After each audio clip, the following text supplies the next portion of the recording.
बिस्मिल्लाहिर्रहमानिर्रहीम। ज़मान पाक में कई कैंप लगे, कई लोग आए, कई लोग गए, लेकिन ये एक चौक है जिसको मुर्शद चौक का नाम दिया गया, बोर्ड भी लग गया हुआ है, मुर्शद चौक आबाद रहा है। गुजर साहब क्या हाल चाल है? जी अल्हम्दुलिल्लाह सर, आप सुनाए खैर? बढ़िया। कैंप पहले यार रौनक नहीं रही, लोग कितने गए सारे पहले कैंप दूसरे कैंप से कैंप चढ़े आज सर असल असी तो आए सी हकीकी आज़ादी लैन कि मुल्क दे जो हालात ने वो बड़े संगीन सी। तो मैं एक शेर डॉक्टर अल्लामा इकबाल साहब का सुनाना ज़रूर पसंद करांगा इत्थे कि गुलामी में न काम आती हैं शमशीरें न तदबीरें, जो हो जो के यकी पैदा तो कट जाती हैं जंजीरें। सर असी तो डॉक्टर अल्लामा इकबाल नूं ते खान साहब नूं सुन के असी वेख्या कि 75 साल साडे मुल्क दे विच साडी अखां दे उत्ते पट्टियां बंदियां सी। सानू पता ही नहीं सी कि मुल्क की हुंदा है, सानू पता ही नहीं सी कानून की हुंदा है, आइन की हुंदा है, ला इलाहा दा फलसफा की हुंदा है, या मुल्क दे विच वज़ीर आज़म दी की हैसियत हुंदी है, या वज़ीर आज़म जदों उतर जांदा है तो फिर उहदी की हैसियत रहिंदी है, या वज़ीर आज़म वखरे वखरे उतर जाण, किसी का दरवाज़ा टुटेगा किसी का नहीं टुटेगा, पता ही नहीं सी मुल्क च हुंदा क्यों है, वजह की है। लेकिन सर जिन्होंने टिकट मिल गया वो भी चले गए, जिन्होंने टिकट नहीं मिले वो भी चले गए। टिकट जिन्होंने मिल गया वो हल्के गए, समझ आती है उन्होंने कैंपेन करनी है, इलेक्शन की तैयारी करनी है, समझ आती है। बाकी की होया सर जेडे इलेक्शन वास्ते चले गए, दूसरे एहतजाज वास्ते चले गए। हुण अगर ये लोग समझणगे कि सिर्फ टिकट ही कामयाब हो सकता बंदा जिन्हें टिकट रखी हुई है, अगर मुल्क दे विच तुसीं अपने लीडर नूं सिर्फ बटन दबा कर फॉलो करना है ना, फिर तुहानूं टिकट का मसला रहेगा। अगर तुसीं लीडर नूं वैसे फॉलो कीता उहदी पूरी जिंदगी नूं, उहदे मैंटल लैवल नूं, उहदे मकसद नूं, पिछे की करदा है, अगे की करना चाहता है, साडे विच की पैदा करना चाहता है, बटन दबा के फॉलो करना है की सर वो जो फॉलो है ना, ट्विटर ते चले जाओ तो सिर्फ फॉलो कर लो। ये लोग कहते हैं वो बड़े फॉलोअर हैं। फॉलोअर वो होंदा है जो बंदा उन्होंने फॉलो भी करे, कामयाब इंसान नूं फॉलो करे, प्रैक्टिकल अमली तौर पर अपनी जिंदगी चो काम करे। अगर वो कहता खौफ दे बुत तोड़ दो तो असीं किते किसी जगह ते जाइए, उत्ते जाके खौफ दे बुत रख लीए तो जिथे 20-25 बंदे इकट्ठे हो जाए उत्थे तोड़ दईए। इंज ईमान नहीं हुंदा, ईमान कल्ले भी खड़े हो हक की गल करनी। तो सर मैं उन्होंने भी ये दसना कि अल्लाह की तरफों ना, मैं समझना मेरी अपनी एक असैसमेंट है कि यह जो इलैक्शन हो रहा है ना, ये जो इलैक्शन हो रहा है, इस इलैक्शन दे विच मेरे ख्याल नाल फिल्टर होना है। एक प्लानिंग हम करते हैं और एक प्लानिंग अल्लाह ताला की ज़ात करती है। ये जो अल्लाह ताला की ज़ात वाली मतलब सर फिल्टर होना ना कि जिनको टिकटें चलेगी हैं और जिनको नहीं गई उनके दरमियान से भी फिल्टर होने हैं, जो अंदर बैठे हैं, जो बाहर बैठे हैं, जो वर्कर हैं, ये भी अल्लाह ताला की तरफ से एक चीज़ फिल्टर होनी है और फिल्टर होकर खान साहब के पास दोबारा जाएगी। ये मेरी असेसमेंट है, मैं ये समझ रहा हूँ कि अल्लाह की तरफ से जो सिनेरियो आ रहा है, क्योंकि जैसी कौम होती है वैसे हुक्मरान होते हैं। अब अल्लाह चाहता है कि कौम भी बदले और हुक्मरान टोटली तौर पर बदले। पहले कौम बदलेगी तो हुक्मरान बदले। अब कौम बदल रही है ना जी, अब कौम बता रही है कि हमारे हल्के में जो वोट है उसकी क्या अहमियत है। अब लोगों को शाऊर आ गया, खान साहब ने शाऊर दिया लोगों को कि वोट की अहमियत क्या होती है। अब राय साहब मुझे बताएं, आप अगर वोट पर खड़े, मैं आपको वोट दे देता हूँ, आपका तल्लक मेरा सिर्फ ये है कि आप मेरे कजन लगते हैं या मेरे आप भाई लगते हैं, जो भी लगते हैं, गुनाह कर रहे हैं, सवाब कर रहे हैं। जब मैंने वोट दे दिया ना तो फिर आपके हर गुनाह में, हर सवाब में, हर अच्छे में, बुरे में मुझे मिलना है वो गुनाह सवाब, मैं शामिल हूँ।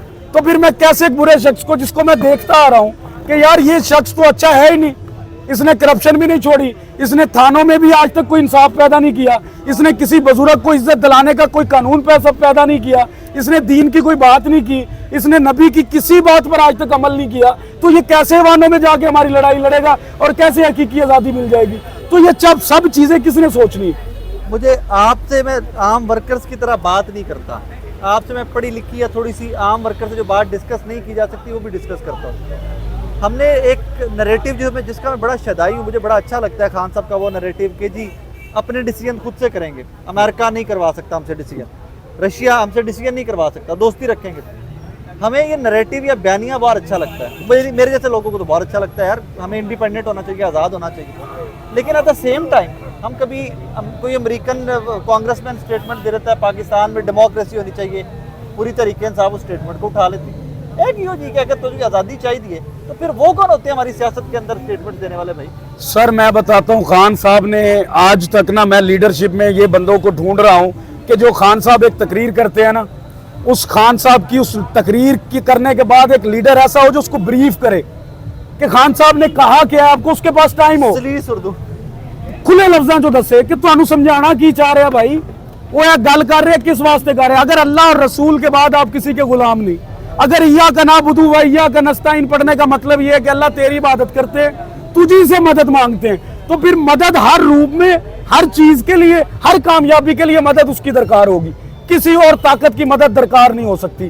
اگر آپ زندگی میں مقصد لے کر پیدا ہوئے ہیں نا، کیونکہ کوئی انسان بھی اللہ تعالیٰ نے بغیر اشرف المخلوقات کے پیدا نہیں کیا، اور اگر اشرف المخلوقات پیدا کیا تو اس کو مقصد دیے، اب وہ اپنے مقاصد کو نہ پہچانے، ان پر عمل نہ کر سکے تو اس کی کمی ہے۔ اللہ تعالیٰ نے اپنی طرف سے بھرپور اس کے اندر ڈال دیا، اب وہ اپنے مقصد کو پہچانے، مقصد کے اوپر عمل کرے، اور مقصد پر عمل کرنے کے بعد جہاں دیکھے کہ حق نہیں ہو رہا، پھر اللہ کو یاد کرے کہ اللہ یہ حق نہیں ہو رہا، تو مجھے زبان سے روکنا چاہیے، ہاتھ سے روکنا چاہیے، یا مجھے دل میں برا کہنا چاہیے۔ اب دل میں بھی برا کہہ لیا، منہ سے بھی برا کہہ لیا، اب جو ہاتھ سے روکنے والا عمل ہے نا رائے صاحب، وہ سمجھا نہیں پا رہے لوگوں کو، قوم کو، کہ ہاتھ سے کب روکنا ہے۔ اب مجھے اگر آپ بیٹھے ہیں، آپ مجھے خان صاحب سے اجازت لے دیں کہ مجھے 20 اور 25 منٹ کا ایک مجھے میڈیا ٹاک کرنے دیں اپنے ایک چینل سے، میں نوجوان سے بات کروں گا، اور اگر دوبارہ 14 مئی کا بعد اگر خان صاحب کو تقریر کرنے کی ضرورت پڑ جائے، میں اس 14-15 میں خان صاحب نے جو پرورش میری کی ہے نا، میں وہ بتاؤں گا کہ میرا جذبہ کیا ہے، میرا جنون کیا ہے، میں چاہتا کیا ہوں۔ ملک میرا ہے، ملک صرف عمران خان صاحب کا نہیں ہے، سب کا ملک۔ یہ کس نے سمجھنا ہے اور یہ کس نے سمجھانا ہے؟ ملک آپ کا بھی ہے، میرا بھی ہے، آئین آپ کا بھی ہے، میرا بھی ہے، پورے پاکستان کے اندر اگر کوئی مسلمان ہے اس کا بھی پاکستان ہے، اگر کوئی غیر مسلم ہے اس کا بھی پاکستان ہے۔ اب پاکستان بچانا ہے، اپنے بچوں کا مستقبل بچانا ہے، اپنا آئین بچانا ہے، تو سب کو لڑنا پڑے گا۔ خان نے گولیاں تو کھا لیا رائے صاحب، اور خان نہ کی چاہتے ہو تو کی رہ گیا اس تو اگے نیرا ہے، اس تو اگے کچھ بھی نہیں ہے۔ پھر خان گولیاں کھا لیا، اولاد نو آج تک نہیں ملیا، عیداں نہیں ملیا، اسی پہلی عید چھڈی ہے تو چیخاں پہ گئی ہیں کہ بچے دور کر دیے، فلاں دور کر دیے۔ او بھائی تو یہاں بیٹھے نا، بیٹھے تو گھر میں بیٹھے باتیں کر رہے ہو، نکلو ARY پہ بول پہ سن کے تالیاں مارنے سے اچھا قوم کے لیے اور ملک کے لیے لڑ لو۔ یہ چولہے تو بند ہو گئے، آٹو میں تمہارا باپ مر رہا ہے، ہر جگہ پر تمہیں لائن لگانے کی عادت ہے اس ملک کو، اس قوم کو، کیونکہ سر اس میں ایک اور خرابی ہے، اس جاگیردارانہ جو نظام ہے نا، یہ نیچے سے اٹھا ہوا ہے۔ اگر آپ کے ملک میں کسی ریڑھی لگانے والے کے پاس کوئی جگہ یا کوئی وسائل نہیں ہے نا، تو اسے یہ نہیں پوچھا جاتا، اس کو یہ ضرور کہا جاتا ہے کہ تم میرے مال کے سامنے یہ غبارے بیچ رہے ہو، دباؤ جاؤ یہاں سے۔ او بھائی اس ملک میں اس پاکستانی کا بھی تو کوئی حق ہے نا، وہ بھی تو پیدا ہوا ہے نا، اس کے کان میں بھی تو اذان دی گئی ہے نا۔ تو یہ سب چیزیں کون ڈسکرائب کرے گا؟ قوم کو سامنے کون رکھے گا؟ بھی قوم تم نے نکلنا ہے۔ اب جو آتا ہے خان صاحب نے یہ کہہ دیا، خان صاحب نے یہ اعلان کر دیا، او بھائی خان صاحب نہیں کرنا ہے۔ اے روٹی بھی ہوں خان صاحب مینوں ڈر رہے کہ قوم یہ نہ کرے کہ خان صاحب روٹی تو کھوا جاؤ، سانو سالن پکیا پہ تو پا کے دے جاؤ۔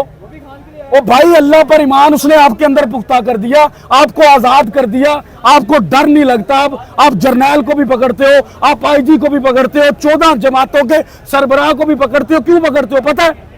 کیونکہ تم اس لیڈر کو، میں اس کو فالو بٹن سے نہیں کر رہا، میں اس کو فالو کر رہا ہوں کہ وہ کر کیا رہا ہے۔ اب مجھے یہ بتائیں UNO میں جب وہ بیٹھا تھا، ادھر سب لوگ بیٹھے تھے جن کے پاس اپنا اپنا خدا تھا، اور وہ اپنے اپنے خدا کو سب سے بڑا خدا سمجھتے تھے۔ وہاں دیدہ دلیری کے ساتھ اور جرت کے ساتھ یہ کہنا کہ میرا خدا اور میرا نبی سب سے افضل ہے، اور کسی کی آواز نہیں نکلی، کسی نے سوچا آج تک؟ ویلڈ پوائنٹ ہے، نہیں سوچا، ویلڈ پوائنٹ ہے آپ کا، کسی نے نہیں سوچا آج تک کہ اس شخص کو ہرانے کے لیے جو PDM نکلی ہوئی ہے وہ اس کو نہیں ہرا سکتی، وہ ہمیں ہرا رہی ہے، اور ہم ہار رہے ہیں۔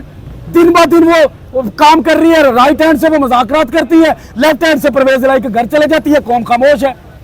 اچھا چلو پرویز الہی صاحب کو آپ نے لے آئے، پرویز الہی یہاں پہ کوئی بندہ کوئی 4 پولیس والے ود آ جاتے پورے لاہور نکل کے اتنے آ جاتے۔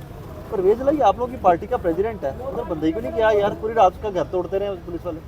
سر سوال دا میں جواب دے سکنا تے خدا دا واسطہ ویکھن والے بھی تے تسی بھی تے خان صاحب بھی تے پرویز الہی صاحب بھی، مینوں as a PTI the worker, as a Khan دا مرید سمجھ کے میرا جواب لینا۔ میری کسی نال کوئی مخالفت نہیں، میری کسی نال کوئی لڑائی نہیں۔ میں سر یہ سمجھنا کہ میں جدو گھروں نکلیا سی، میرے ماں باپ نے جدو مینوں دعا دیتی نا، انہوں نے میرے پیچھے 14-15 سال دی سٹرگل نو ویکھ کے دیتی۔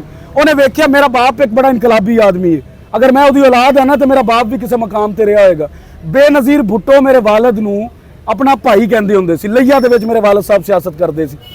میرے والد صاحب نے کہا 15 سال جس شخص دے پیچھے تو گیا نا، اینو کوئی ہرا نہیں سکدا، ਜਰਨੈਲ ਤੋਂ ਲੈ ਕੇ ਥੱਲੇ ਤੱਕ ਇਹਦੇ ਨਾਲ ਨਜ਼ਦੀਕੀ ਲੋਕ ਵੀ ਇਹਨੂੰ ਹਰਾਉਣ ਦੀ ਕੋਸ਼ਿਸ਼ ਕਰਨਗੇ, ਲੇਕਿਨ ਇਹ ਹਾਰੇਗਾ ਨਹੀਂ। ਇਹਦੀ ਪੂਰੀ ਜ਼ਿੰਦਗੀ ਜਿਹੜੀ ਹੈ ਉਹ ਅਰੂਜ ਨਾਲ ਭਰੀ ਹੋਈ ਹੈ। ਜ਼ਵਾਲ ਦਾ ਇੱਕ ਦਿਨ ਇਹਦੀ ਜ਼ਿੰਦਗੀ 'ਚ ਨਹੀਂ, ਜਿੰਨਾ ਮੈਂ ਇਹਨੂੰ ਪੜਿਆ। ਇੱਕ ਦਿਨ ਅਗਰ ਕੋਈ ਇਹਦਾ ਜ਼ਵਾਲ ਦਾ ਕੱਢ ਲਿਆਏਗਾ, ਇਮਰਾਨ ਖਾਨ ਉਸ ਦਿਨ ਹਾਰ ਜਾਏਗਾ। ਇੱਕ ਦਿਨ। ਤੇ ਮੈਂ ਸਾਰੇ ਸਮਝਣਾ ਕਿ ਮੈਂ ਇੱਥੇ ਆਇਆ ਸੀ ਖਾਨ ਸਾਹਿਬ ਵਾਸਤੇ, ਆਪਣੇ ਮੁਲਕ ਵਾਸਤੇ, ਆਪਣੇ ਬੱਚਿਆਂ ਦੇ ਮੁਲਕ ਮੁਸਤਕਬਲ ਵਾਸਤੇ। ਮੈਂ ਇੱਕ ਮਕਸਦ ਲੈ ਕੇ ਆਇਆ ਸੀ। ਹੁਣ ਅਗਰ ਸੱਜੇ ਖੱਬੇ ਕਿਸੇ ਨੂੰ ਆਪਣੀ ਕੀਤੀ ਦਾ ਕੋਈ ਸਾਹਮਣੇ ਆ ਰਿਹਾ ਨਾ, ਤੇ ਉਹਦਾ ਮੈਂ ਜ਼ਿੰਮੇਵਾਰ ਨਹੀਂ, ਉਹਦਾ ਪੀਟੀਆਈ ਵਰਕਰ ਜ਼ਿੰਮੇਦਾਰ ਨਹੀਂ। ਉਹ ਪੀਟੀਆਈ ਦਾ ਵਰਕਰ ਨੂੰ ਖਾਨ ਸਾਹਿਬ ਕਿਸੇ ਨੂੰ ਸਦਰ ਬਣਾ ਦੇਣ। ਹੁਣ ਮੇਰੇ ਹਲਕੇ ਦੇ ਵਿੱਚ ਟਿਕਟ ਦੇ ਦਿੱਤਾ, ਮੈਂ ਸਭ ਤੋਂ ਪਹਿਲਾਂ ਐਲਾਨ ਕੀਤਾ ਕਿ ਇਹਨੂੰ ਜਿਤਾਣਾ ਹੈ, ਇਹਨੂੰ ਵੋਟ ਦਿਵਾना है। खान साहब का फैसला हो गया, टिकट कामयाबी नहीं होती, हमने इसको जिताना है, बल्ले को कामयाब करना है। परवेज इलाही साहब बल्ले ते आएंगे, मैनू पता होगा, आ गए ना, हले तो इलेक्शन लड़ना बाकी है। उन्होंने एतराज कर दिता। अगर ये एतराज मैं करा कि जिस दिन सोटे पै रहे सी सानू, जिस दिन लड़ाइयां हो रही सी साडियां इत्थे, ते कित्थे सी जनाब? जदों खान साहब का दरवाजा तोड़िया गया, खान साहब ने एतराज किया किसी नूं कि कौन कौन नहीं आया? आवाम इन्नी सी होते हैं थोड़ी सी, आवाम सी ना सर, आवाम नहीं होना ना। हुण पूरे मुल्क च बंदा ही एक है कि जिहदे ते हमला होना, आवाम ने उहदे वास्ते निकलना है। और पूरी दुनिया ते ऐसा कोई बंदा मैनूं नजर नहीं आ रहा कि जिहदे पिछे असीं निकलांगे।